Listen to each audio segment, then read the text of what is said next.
అందరూ బట్టి దేవునికి ఎంతగానో కృతజ్ఞతాస్తుతులు చెల్లించే వారిగా ఉండాలి. మరి ప్రియమైన దేవుని బిడ్డలారా, మరి ఉదయకాల సమయం నుంచి దేవుడు మరి తన పరిశీలన నిమిత్తం మరి దూర ప్రాంతానికి తీసుకెళ్ళి మరలా క్షేమంగా తన సన్నిధికి తీసుకొచ్చినందుకు దేవా నీకు స్తోత్రాలు అయినా. మరి ఈ రాత్రి బుధవారపు ఆరాధన క్రమానికి దేవుడు తీసుకొచ్చాడు.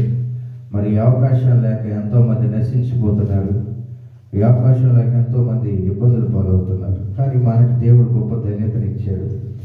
ఎందుకనంటే మనం దేవుని సన్నిధిలో బ్రతిమాలుకొనుచున్నాం కనుక. ఏ విషయాల కోసం బ్రతిమలాడుకొనుచున్నామయ్యా అంటే మరలా రేపటి దినాన్ని చూడాలని, మరలా రేపటి దినాన్ని మన బిడ్డలు బాగు చూడాలని, మరలా రేపటి దినాన్ని మన స్థితిగతులు చూడాలని, మరలా రేపటి దినాన్ని మనం మంచి ఆరోగ్యంగా ఉండాలని, మరలా రేపటి దినం కోసం బ్రతిమలాడుకొనుచూ ఉన్నాం దేవుని దగ్గర. మనం దేవుని ఎరిగి దేవుని తెలుసుకొని బ్రతిమాలుకొనుచున్నాం కదా.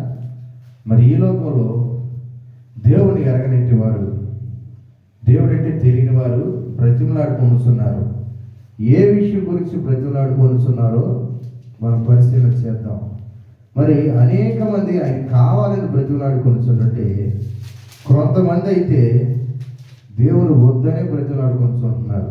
మరి కొంతమంది కాదు, చాలామంది ఈ లోకంలో ఎక్కువ శాతమే దేవుణ్ణి వద్దని బ్రతిమలాడుకుంటున్నారు. వారికి ఉన్న ఇబ్బందులు బట్టో, మరి వారికి ఉన్న సమస్యలు బట్టో, వారికి ఉన్న ఏ విధమైన ఇబ్బందులు బట్టో మరి దేవుణ్ణి వద్దు, మాకు అసలు ఈ దేవుడే మాకు వద్దు, మా బతుకే మాకు వద్దు అని బతిలాడుకుంటున్నారు. అయితే ప్రియమైన దేవుని బిడ్డలారా, మరి ఎవరు వద్దని చెప్తున్నారు అయ్యా అంటే, మరి మార్కు రాసిన సువార్త 5వ అధ్యాయము 15వ వచనంలో, మార్కు గారు రాసిన సువార్త 5వ అధ్యాయము 17వ వచనంలో, తమ ప్రాంతమును విడిచి పొమ్మని వారు ఆయనను బతిమలాడుకొనసాగిరి. అంటే ఇక్కడ తమ ప్రాంతాన్ని విడిచి వెళ్ళిపోమని ఎవరికి చెప్తున్నారయ్యా అంటే యేసు ప్రభు వారికి చెప్తున్నారు. వారు తమ ప్రాంతాన్ని విడిచిపెట్టి వెళ్ళిపో, మాకు నువ్వు అక్కర్లేదు, మాకు నీతో పని లేదు, మాకు నీతో పని లేదయ్యా, వెళ్ళిపో అని చెప్తున్నారు. కారణం ఏమిటయ్యా అంటే అక్కడ ఒక స్టోరీ జరుగుతుంది. ఏంటంటే మనం చదువుదాం చూడండి. అలా పైకి వెళుతూ ఉంటే ఎక్కడి నుంచి అయ్యా అంటే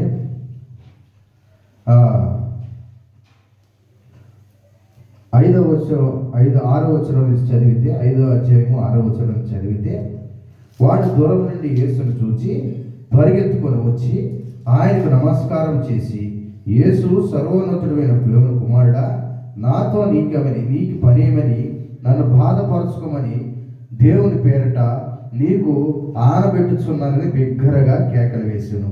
ఇలా అడుగుతున్నది ఎవరో తెలుసా? ఒక దెయ్యం పట్టిన వ్యక్తి, అనారోగ్యం ఉన్న వ్యక్తి. అతని ఇంట్లోంచి పారిపోయి వచ్చి, ఆయన శరీరంలో అనేక దెయ్యములు కలిగిన వ్యక్తి ఆయన చూసి, ఆయన మాట్లాడతలేదు, ఆయనలో ఉన్న ఒక అపవిత్రాత్మ ఆయనతో వచ్చి మాట్లాడుతున్నది. ఏమని? వాడు దూరం నుండి యేసును చూచి పరిగెత్తుకొని వచ్చి ఆయనను నమస్కారం చేసి, యేసు సర్వోన్నతుడైన దేవుని కుమారుడా, నాతో నీకేమి, నన్ను బాధపరచుకోమని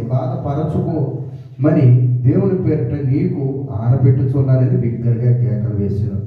ఆ చీకటికి, ఆ పవిత్రాత్మకి ఆయన ఎవరో తెలుసు, యేసు ఎవరో తెలుసు, ఆయన శక్తి ఏమిటో తెలుసు, ఆయన యొక్క స్థితి ఏమిటో తెలుసు, ఆయన పరిశుద్ధత గురించి తెలుసు, సమస్తము తెలుసు ఆయనకి.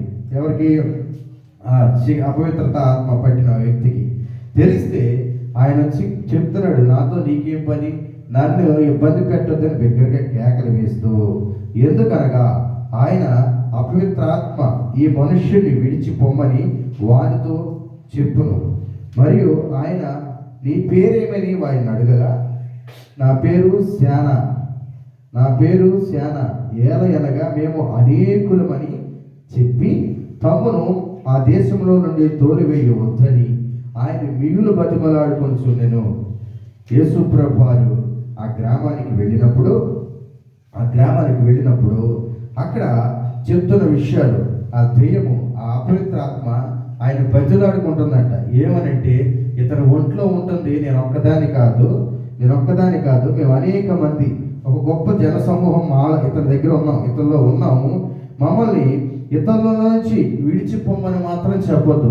ప్రభువైన యేసుక్రీస్తు వారికి గొప్ప శక్తి ఉన్నదయ్యా. ఏంటంటే తన నామములో ఏది గద్దించినను, వ్యాధైనా, చింతైనా, శోధనైనా, ఇరుకైనా, ఇబ్బంది అయినా పొమ్మని ఆజ్ఞాపించే శక్తి యేసు ప్రభు వారికి ఉన్నది.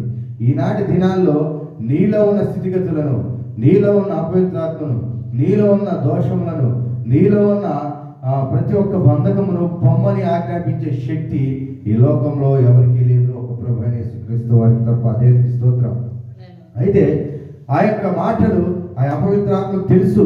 ఆయనకి నన్ను పోగొట్టే శక్తి ఉన్నది, నన్ను ఈ లోకం నుంచి తీసి పంపించే శక్తి ఉన్నదని ఆ అపవిత్రాత్మకు తెలిసే ముందుగానే యేసు ప్రభు వారు ఎక్కడ పొమ్మంటారనే భయంతో బతిలాడుకుంటుంది. ఎందుకని తెలుసా? ఆ మనుష్యుల్లో నివసించడానికి వాటికి చాలా సంతోషంగా ఉంది. ఆ మనిషిని ఇబ్బంది పెడుతూ, ఆ మనిషిని హింసల పాలు చేస్తూ ఆ జీవితాన్ని కొనసాగించడానికి వాడికి చాలా సంతోషకరంగా ఉంది. ఎందుకంటే అవి బ్రతకడానికి ఒక శరీరం దొరికింది, అవి జీవించడానికి ఒక శరీరం దొరికింది కనుక వాటికి చాలా సంతోషకరంగా ఉన్న దినాల్లో యేసు ప్రభు వారు ఈ గ్రామానికి వచ్చి నా ముంగిట నడుస్తున్నాడు. అరే, ఇప్పుడు ఈయన రావడం వల్ల మాకు నివాసం లేకుండా పోద్దని అపవిత్రాత్మలు ముందుగానే గ్రహించి, యేసు సర్వోన్నతుడమైన కుమారుడా, నాతో నీకేం పని, నీవెందుకు ఈ ఊరు వచ్చావని అడుగుతున్నప్పుడు అప్పుడు అవి ముందుగానే అసలు యేసు ప్రభు నోరు కూడా తెరవల. ఒకటే మాట, నీ పేరేంటి అని అడిగాడు. ఎంత నీ పేరేమిటి అని అడిగితే, నా పేరు శ్యానా, నేను ఒక్కదాన్నే కాదు అనేక మంది నాతో కూడి మనుషుల శరీరంలో నివసిస్తున్నాము, దయచేసి మమ్మల్ని ఈ గ్రామం నుంచి, ఈ మనుషుల నుంచి పంపించొద్దని బతిలాడుకుంటున్నాయి అపవిత్రాత్మలు, శోధనలు, ఇరుకులు, ఇబ్బందులు ఆ యేసు ప్రభుని బతిలాడుకుంటున్నాయి. ప్రియమైన దేవుని బిడ్డలారా, ఈ లోకంలో మనం రేపటి దినం కోసం ఆశపడుతూ దేవుని ఇచ్చిన ఆజ్ఞను విడిచిపెట్టి బ్రతుకుతున్నాం. మరి రేపటి దినం కోసం బతిలాడుకుంటున్నాం. ఎవరిని? పని కోసం బతిలాడుతున్నాం, లేకపోతే రేపు పొద్దున్న దినాన ఎవరైనా పిలుస్తారేమో దానికోసం దీనికోసం బతిలాడుతున్నాం. అధికారుల దగ్గరికి వెళ్ళి నాకు గృహం కావాలని బతిలాడుతున్నాం. మరి రాజకీయ నాయకుల దగ్గరికి వెళ్ళి నాకు అది లేదు ఇది లేదని బతిలాడుకుంటున్నాం. ప్రభువైన యేసుక్రీస్తు వారి దగ్గర దెయ్యాలు బతిలాడుకుంటున్నాయి. మమ్మల్ని ఈ మనిషి నుంచి మమ్మల్ని పంపించో దయ్యాన్ని బతిలాడుకుంటుంటే అప్పుడు అక్కడ కొండ దగ్గర పెద్ద పందుల మంద వేయుచుండగా ఆ పందులు దానికంటే ముందు చూడండి, తమ్మును ఈ దేశం నుండి తోలివేద్దని బతిలాడుకొనొచ్చు. అక్కడ కొండ దగ్గర పెద్ద పందుల మంద మేయుచుండెను గనుక ఆ పందుల మందలోకి ప్రవేశించినట్లు మమ్మును వాటి యొద్దకు పంపమని ఆ దెయ్యములు ఆయనను బతిమలాడుకొనెను. మరొక సందర్భాన్ని బతిమలాడుతున్నాయి. ఏంటో తెలుసా? ప్రభువైన యేసుక్రీస్తు వారు ఆ మనుష్యుని రక్షించాలని, ఆ మనుష్యుడికి పట్టిన అపవిత్రతను విడుదల చేయాలని, ఆ మనుష్యుడిని ఆ బంధకాల నుంచి విడిపించాలని, అయ్యో నా ఎదుట నా కుమారుడు ఇబ్బంది పడుతున్నాడే, నా ఎదుట నా కుమారుడు సమస్యల పాలవుతున్నాడే, నా ఎదుట నా కుమారుడు తన జీవితాన్ని బాగు చేసుకోలేకపోతున్నాడే, నా ఎదుట నా కుమారుడు చిరిగిన వస్త్రంలో తిరుగుతున్నాడే, నా ఎదుట నా బిడ్డలు ఎంతో ఇబ్బందులు పడుతున్నారే, నా ఎదుట నా బిడ్డలు ఎన్నో శ్రమలు అనుభవిస్తున్నారే, మరి ఒక్కసారైనా వారిని కనికరించి వారికి సరైన స్థితిలో పెట్టాలి. నా కుమారుడు చిందరవందరగా బ్రతుకుతున్నాడు, వ్యసనాల పాలే బతుకుతున్నాడు, ఇబ్బందుల పాలే బతుకుతున్నాడు, అనేక మంది వచ్చి అవమానాల పాలే బతుకుతున్నాడు, కానీ నేను ఎప్పటికైనా విడిపించాలి అని ఏం చేశాడంటే అప్పుడు చెప్తుంది ఆయన ఎలాగైనా యేసు ప్రభువారు వీడిని రక్షిస్తాడు, ఎలాగైనా వీడు విడిపిస్తాడు, మనకి ఈయన ఎంత బతులాడుకున్నా కానీ వీళ్ళలో చోటు ఉండదు అని ఆ దయ్యాలు గ్రహించేసి అక్కడే ఉన్న పెద్ద పందుల గుంపును చూసి, అయ్యా నువ్వు ఎలాగో ఈయన్ని రక్షించడం మానవు, నువ్వు ఎలాగో ఈయన్ని విడిపించడం మానవు, మమ్మల్ని ఇక్కడి నుంచి పంపించడం కూడా మానవు కనుక మమ్మల్ని ఆ పందుల గుంపులోకైనా పంపించు అని యేసు ప్రభువారు బతులాడుకుంటాయి. చూసారా ప్రియమైన దేవుని బిడ్డలారా, ఈ లోకంలో నువ్వు దేని గురించి బతులాడుకుంటూ బ్రతుకుతున్నావు, కానీ దేవుని యొక్క నీతిని వెతకడం కోసం బ్రతులాడుకోవట్లేదు. నీలో నా పవిత్ర ఆత్మలో యేసు ప్రభువుని బతులాడుకుంటున్నట్టుగా నువ్వు దేవుని బతులాడుకుంటే దేవుడు నీతో ఉంటాడని సెలవిస్తున్నాడు. దేవునికి స్తోత్రం.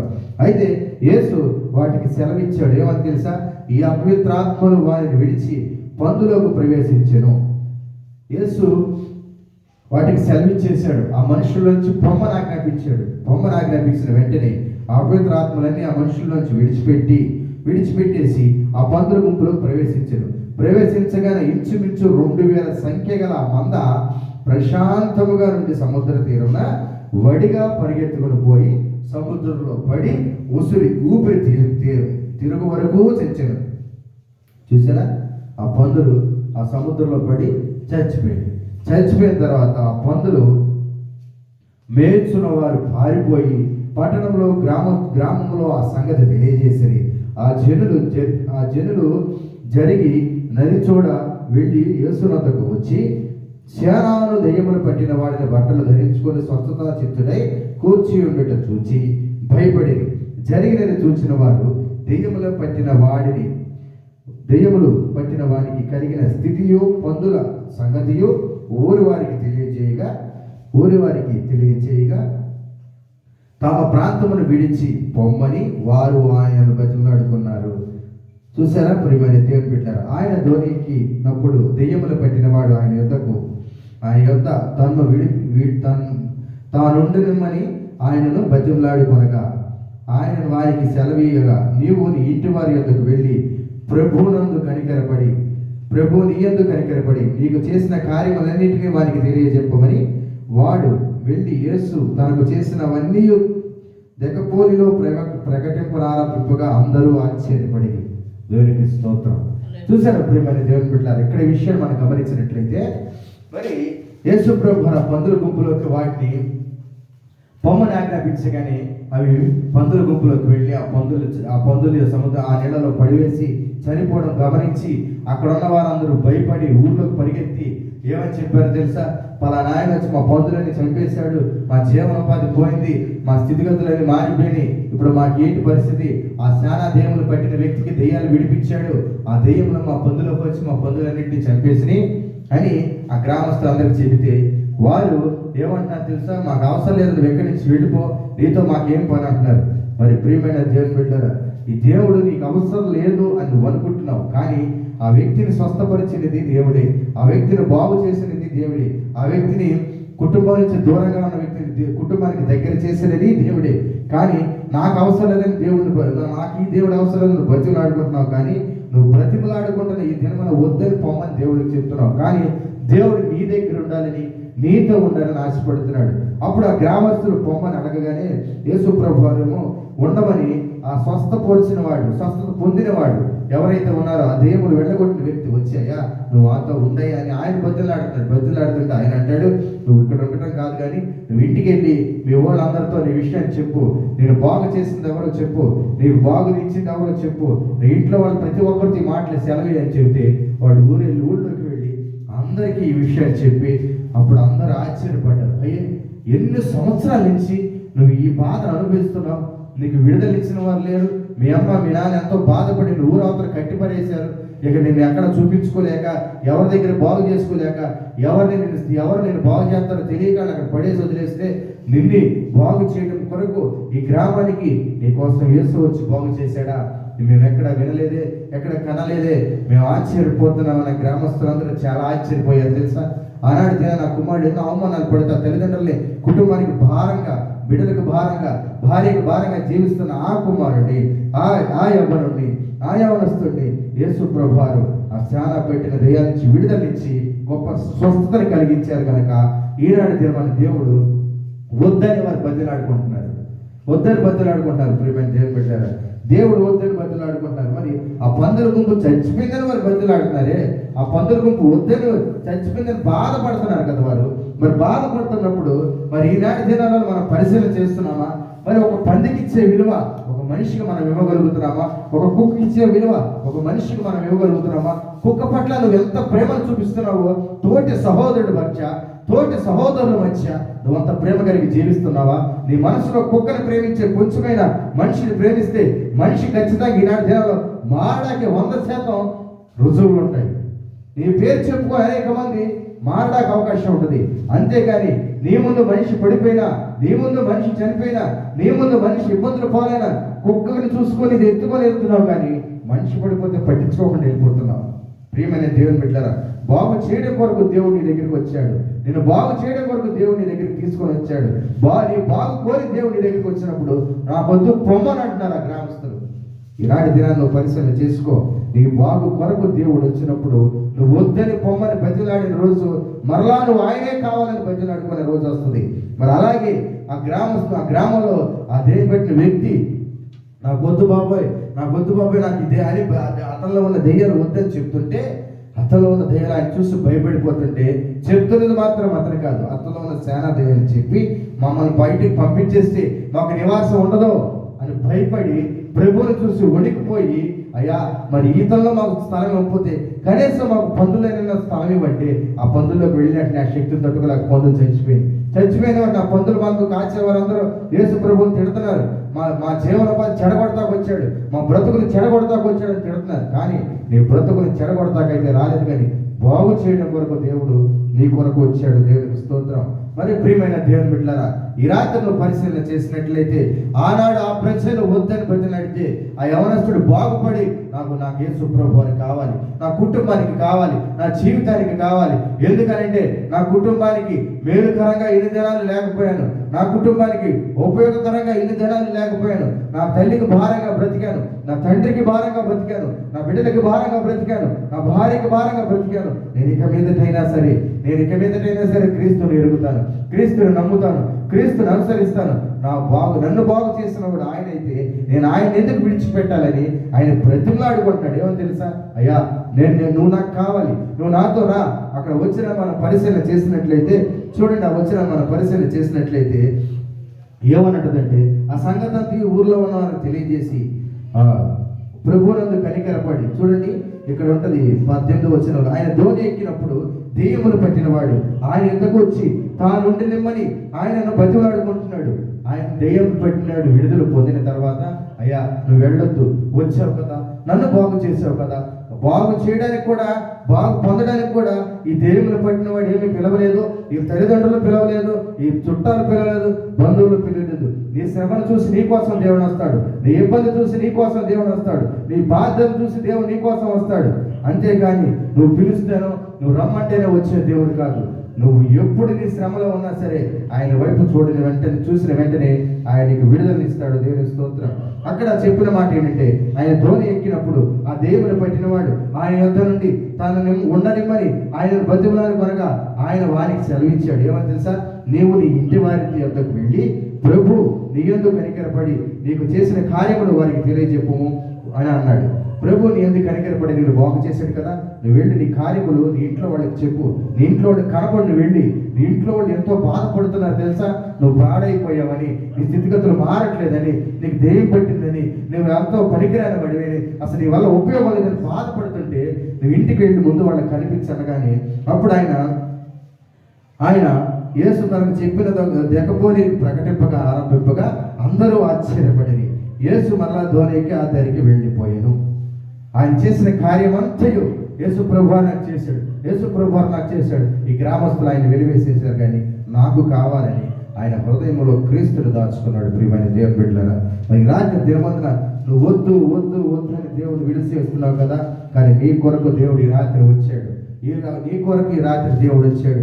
ఆయన రక్తంతో నిన్ను పవిత్రపరచడానికి, నీకున్న సమస్తమును బాగు చేయడానికి, నీకున్న సమస్తమును తీసివేయడానికి, నీకున్న ఇరుకులు తీసివేయడానికి, నీకున్న అనారోగ్యాన్ని తీసివేయడానికి, నీకున్న వ్యసనాలు తీసివేయడానికి, నీకున్న ఆలోచితమైన తీసివేయడానికి, నువ్వు ఏ బంధకాలు ఇచ్చేది బాధపడుతున్న వాటన్నిటి నుంచి విడుదల ఇవ్వడానికి నీ కొరకు దైవ కుమారుడు పరమును విడిచి భూమికి దిగి వచ్చి నేను రక్షించడానికి వచ్చాడు. మరి అదేవిధంగా మరొక వాక్యాన్ని మనం పరిశీలన చేస్తే ఇప్పుడు వరకు చదువుకున్నది ఏంటంటే, ఆ గ్రామస్తులు క్రీస్తులు ఎలుపమని బతిలాడితే మరొక గ్రామస్తులు క్రీస్తులు ఉండమని బతిలాడుతున్నారు.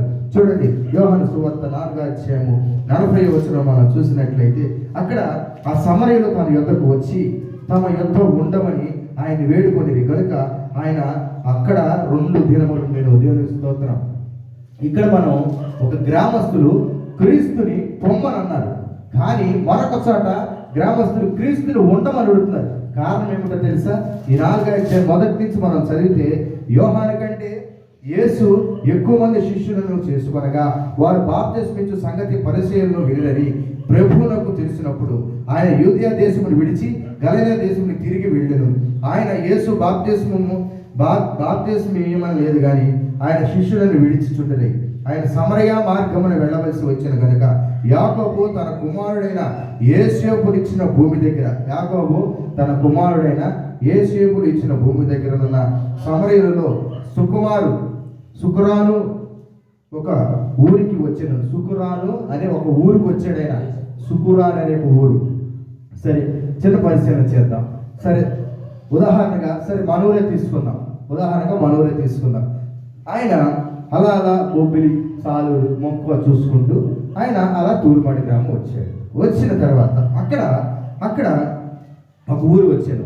అక్కడ యాకోబు బావి ఉండేను కనుక యేసు ప్రయాణం వలన అలసిపోయిన రీతిని ఆ బావి వద్ద కూర్చొని ఉండేను.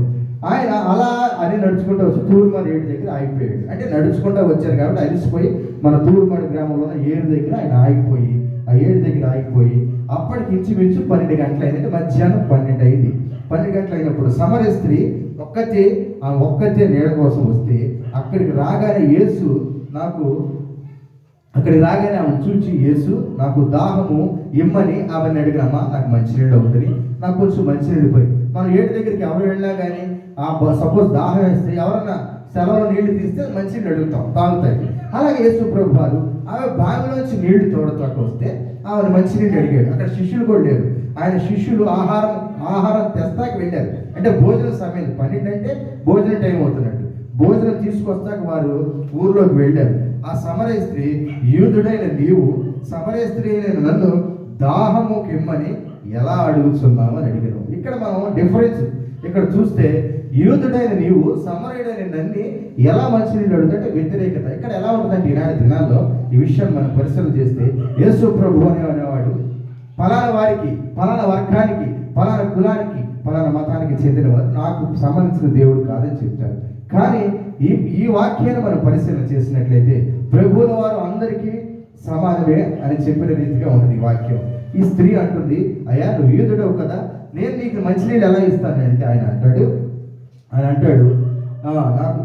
నన్ను దాహమార్కేమని నువ్వు ఎలా అడుగుతున్నావని ఆయన చెప్పినప్పుడు, ఏలయనగా యూదులు సమరయులు సాంగత్యము చేయరు, అందుకు యేసు నీవు దేవుని వరమును నాకు దాహముకిమ్మని నిన్ను అడుగుతున్న వాడెవడు, అది ఏదియో ఎరుగై ఉంటే నీవు ఆయనను అడుగుదువు, ఆయన నీకు జీవజలము ఇచ్చునని ఆమెతో చెప్పాను. అసలు యూదులు సమరయులు సాంగత్యం అంటే పొత్తు కుదరదు, వీళ్ళకి స్నేహం కుదరదు, అసలు వాళ్ళకి పొత్తు ఉండదు. వాళ్ళెవరో వీళ్ళెవరు అంటే ఎలా చెప్పాలంటే, దిగువ స్థితి వారు, అధిక స్థితి వారు. అంటే ధనం ఉన్నవారు, ధనం లేనివారు, ఇక్కడ పేదలు గొప్పవారు, ఇలాంటి స్థితి అనమాట ఇక్కడ కలుగుతున్నది. ఇలా స్థితి వారు, అయ్యా మేము పేదవారిని, నీకు మంచినీళ్ళు మేము ఎలా ఇవ్వగలుగుతాం, అయ్యా మేము అంటరాని వారము, నీకు మంచినీళ్ళు మేము ఎలా ఇస్తాం అని అంటే, అప్పుడు యేసు ప్రభు వారు చెప్తున్నారు, అలా అనకూడదు, నేను దాహం వచ్చాను కదా, నువ్వు నాకు మంచినీళ్ళు అంటే అక్కడ మంచి మాట చెప్తున్నారు.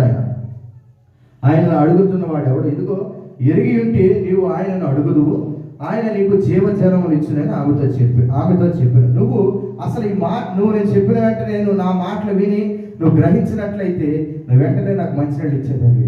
నీకు అంత జ్ఞానం లేదు కనుక నేను చెప్తున్న మాటలు నీకు ఎక్కట్లేదమ్మా. నువ్వు కనుక నాకు దాహం ఇచ్చినట్లయితే నీకు జలములతో నేను నింపుతాను.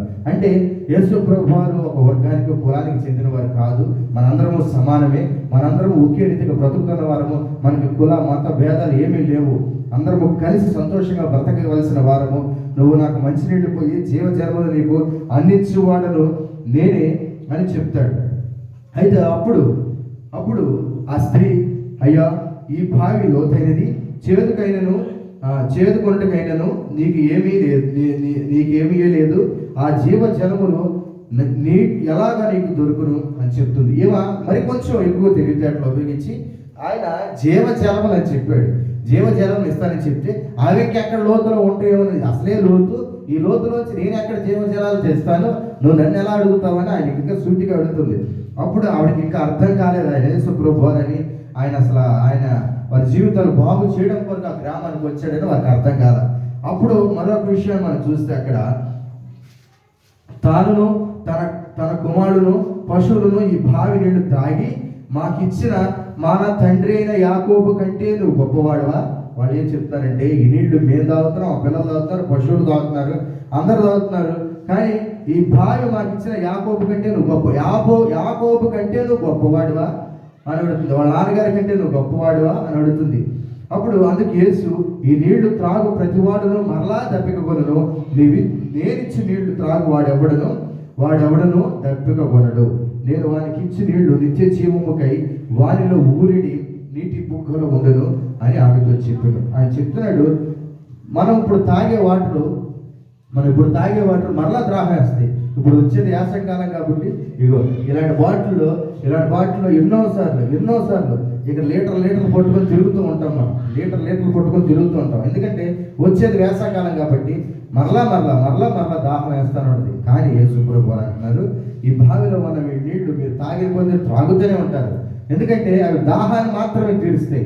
మీ ఆత్మీయ దాహాన్ని, మీ స్థితిగతులు మార్చే దాహాన్ని, మీ అప్పులు తీర్చే దాహాన్ని, మీలో ఉన్న అపవిత్రాత్మను వెళ్ళగొట్టే దాహాన్ని, మీరు బాధపడుతున్న ప్రతి శాపాన్ని, మీరు అవమానపడుతున్న ప్రతి దాన్ని, మీరు ఇబ్బందులు పడుతున్న ప్రతి వ్యసనాన్ని, వాటన్నిటి నుంచి విడుదలనిచ్చి గొప్ప సంతోషాన్ని ఇచ్చే దాహము నా దగ్గర ఉన్నది.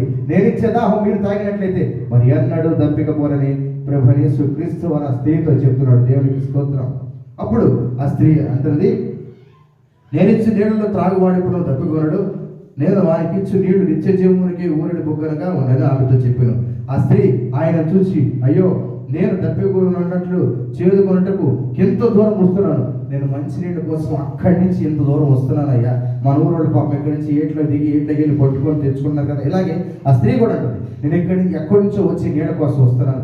ఆ నీళ్ళే నాకు దగ్గరగా అందించని అడుగుతుంటే, ఆ నీళ్ళే నాకు దగ్గరగా అందించని అడిగితే, ఆ నీళ్లు నీకు దయచేయమని అడుగుగా యేసు నువ్వు వెళ్ళి నీ పెనిమిటిని పిలుచుకొని ఇక్కడికి రమ్మని ఆమెతో చెప్పాడు. ఆ స్త్రీ నాకు పెనిమిటి లేడని, యేసు ఆమెతో నాకు పెనిమిటి లేడని నువ్వు ఎలా చెప్తున్నావు మాట అనేసరికి, నీకు 5 పెనిమిట్లు ఉండేవి, ఇప్పుడు ఉన్నవాడు కూడా నీ పెనిమిటి కాడు, సత్యమే చెప్పాను.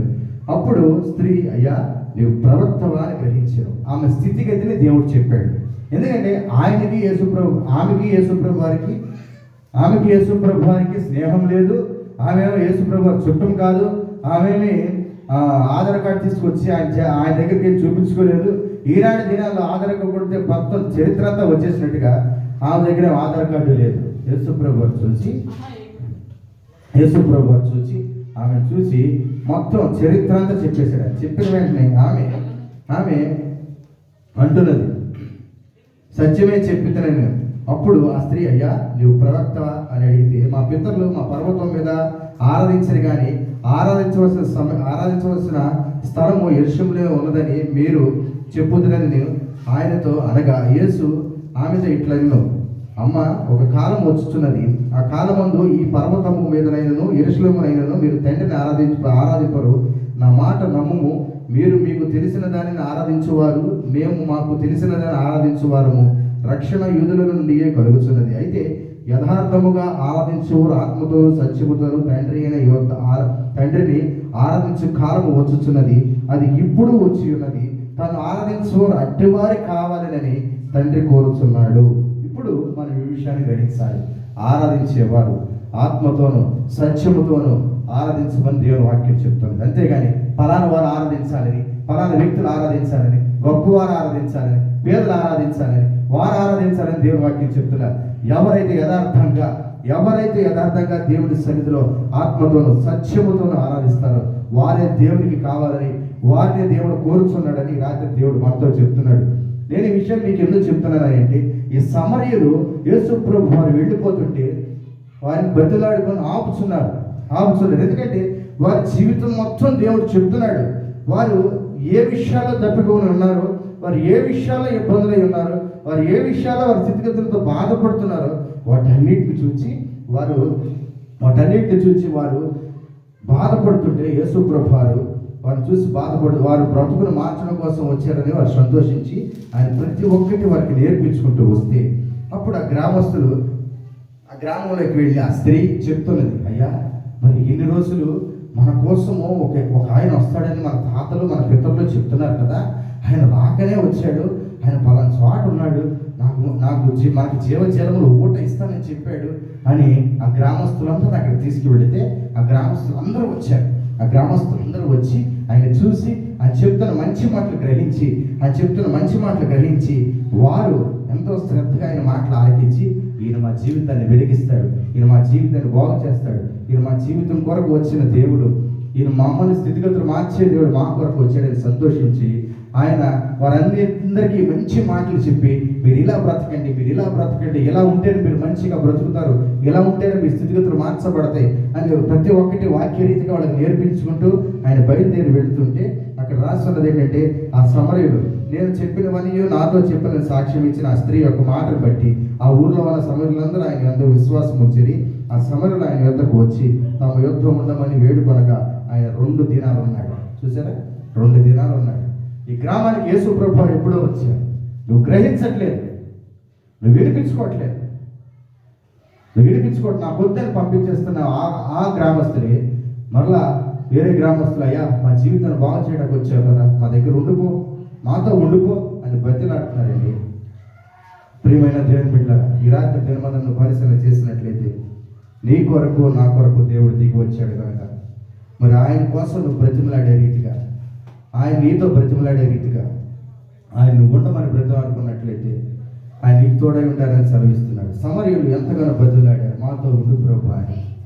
అందుకని నువ్వు కూడా ఈ రాత్రి దినమందును బ్రతిలాడు, ప్రభు నాతో ఉండు, నాలో ఉండని. ఈ కొద్ది మాటలు దేవుని సందులో దీవించినగా ప్రార్థన చేద్దాం. మహాపరిశుద్ధుడా నీకే వందనాలు, స్తోత్రాలు. ఈ రాత్రి దినమందున ప్రభు మీరే మాతో ఉండండి, మమ్మల్ని బలపరచండి, మాలో గొప్ప అద్భుత కార్యాలు జరిగించండి. అయ్యా ఈ రాత్రి మీరే మాతో మాట్లాడారు, చాలా పట్టింది ఆయన విడిపించావు, మరి శక్తినిచ్చావు, బలాన్ని ఇచ్చావు. ఆ కుమారుడు బాగు చేసావు కానీ ఆ గ్రామస్తులు వద్దని పంపించేశారు ప్రభాని. మీరు రాత్రి దినమందున మరి సమరయులు కూడా నేను ఉండమని బతిలాడారు. వారి జీవితాల్లో ఉండే 2 దినములు వారికి జీవితాన్ని వెలిగించిన వాడవు నీవే. ఈ రాత్రి నీకు బిడ్డలు ప్రభు వచ్చి ఉన్నారు, వారి జీవితంలో మీరు ఉండమని ఆశపడుతున్నారు ప్రభు. మా దంపతులు ఇద్దరిని మీరు దీవించండి, ఆశీర్వదించండి. ఈ గ్రామం అంతట్లో మీరు కావాలి ప్రభా, ఈ గ్రామానికి కూడా మీరు కావాలని అడుగుతున్నాం తండ్రి. ప్రతి ఒక్కరిని మీరు బలపరచండి, ఆశీర్వదించండి. ఈ రాత్రి దినమందరూ ప్రభా వచ్చిన బిడ్డలందరూ దీవించండి, ఆశీర్వదించండి. ఈ గ్రామం చుట్టూ నువ్వు కంచి వేసి కాపుదలు దయచేయమని, ప్రతి ఒక్కరిని మీరే బలపరచాలి, ప్రతి ఒక్కరిని మీరు దీవించమని, ఆశీర్వదించమని, మీరే మా పక్షాల తోడేది నడిపించమని. అయ్యా ఈ పరిచర్య ప్రభు విస్తరించబడ్డ కృపను దయచేయమని, మా చుట్టూ మా బిడ్డ చుట్టూ కంచి వేసి కాపుదలు దయచేయమని, గొప్ప అద్భుత కార్యాలు మీరే మా పక్షాన్ని జరిగించమని క్రీస్తు నామమున వేడుకొంచున్నాం తండ్రి. ఆమేన్. పరలోకమందున్న మా తండ్రి, నీ నామం పరిశుద్ధపరచబడుగాక, ఈ రాజ్యం మాకు వచ్చుగాక, నీ చిత్తం పరలోకమందు నెరవేర్చబడినట్లు భూమి ఎదురు నెరవేర్చబడుగాక. మా అనుదిన ఆహారం మాకు ఇచ్చేయండి, మా ఇంట్లో అపరాధం చేయవని క్షమించిన ప్రకారం మీరు అపరాధం క్షమించండి, మమ్మ శోధనలోనికి తెక దృష్టిని తెప్పించండి. రాజ్యము, శక్తి, మహిమ నిరంతరము నీవే ఉన్నావు తండ్రి. ఆమేన్. యేసు రక్తమే చేయము, ప్రభు రక్తమే చేయము, అపవాదికి నిరంతరాశ్రము. యేసు రక్తం, సులువు రక్తం, సంపూర్ణ విజయము, జయము కలుగునుగాక. ఆమేన్.